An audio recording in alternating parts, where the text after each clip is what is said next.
ప్రకాశం జిల్లాలో ఓ NRI software ఉద్యోగి మానవత్వాన్ని చాటుకున్నారు. చాలా అరుదుగా దొరికే రక్తాన్ని ఓ మహిళకు దానం చేసి ఆ మహిళ బంధువులతో పాటు ఆ మహిళ చికిత్స పొందుతున్న ఆసుపత్రి సిబ్బంది ఆయనను అభినందించారు.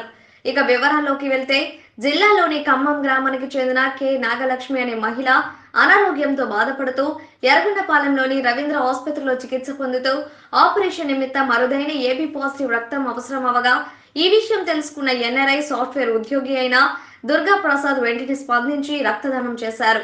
ఈ సందర్భంగా దుర్గా ప్రసాద్ ప్రముఖ వైద్యులు మన్య రవీంద్ర అభినందించారు.